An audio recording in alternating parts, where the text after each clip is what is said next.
दोस्तों, क्या आप जानते हैं कि बॉलीवुड की एक ऐसी हसीना भी थी जिसने पर्दे पर असली शेरों के साथ कुश्ती लड़ी थी। एक ऐसे अदाकारा जिसकी आवाज़ सुनकर हिंदी सिनेमा के दिग्गज डायरेक्टर वी शांताराम अपनी दूसरी पत्नी को भूल गए थे। आज हम बात करेंगे उस महान अभिनेत्री की जिन्होंने बिना किसी ट्रेनिंग के कथक में महारत हासिल की, लेकिन उनकी अपनी जिंदगी किसी सस्पेंस ड्रामा से कम नहीं थी। संध्या जी का जन्म 1931 में कोच्चि में हुआ था। उनका असली नाम विजय देशमुख था। वे काम की तलाश में अपनी बहन के साथ मुंबई में आई थी। 1951 की बात है। महान फिल्मकार वी शांताराम अपनी फिल्म अमर भूपाली के लिए एक नए चेहरे की तलाश में थे। जब शांताराम जी ने पहली बार संध्या जी की आवाज़ सुनी तो वो दंग रह गए।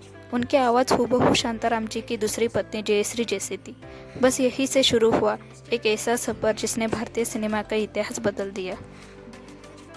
संध्या जी एक्टिंग के लिए किसी भी हद तक जाने को तैयार थी। नवरंग 1959 इस फिल्म के गाने अरे जा रे हट नटखट में उन्होंने एक ही समय पर स्त्री और पुरुष दोनों के डांस स्टेप किए। खतरनाक स्टंट, क्या आप यकीन करोगे, शकुंतला के रोल के लिए उन्होंने बिना किसी बॉडी डबल के असली शेरों के पिंजरों में घुसकर शूटिंग की थी। इसके लिए उन्होंने महीनों तक शेर के ट्रेनर के साथ वक्त बिताया। झनक झनक पायल बाजे।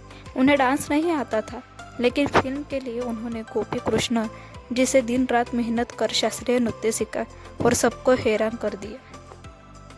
फिल्मों के साथ साथ संध्या और वी शांताराम की नज़दीकियां बढ़ती गई। शांताराम उनसे 37 साल बड़े थे। 1956 में जब जयश्री ने शांताराम को छोड़ा तब संध्या ने उनसे शादी कर ली। वी शांताराम की 3 पत्नियां थीं और दिलचस्प बात यह थी कि वे सभी एक ही घर में रहते थे। संध्या के अपने कोई बच्चे नहीं थे, लेकिन उन्होंने शांताराम के बच्चों किरण शांताराम और उनकी बहनों को सगी माँ से बढ़कर प्यार दिया।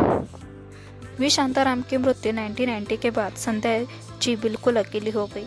वे राजकमल स्टूडियो के एक छोटे से कमरे में रहने लगे और सार्वजनिक जीवन से दूर हो गई।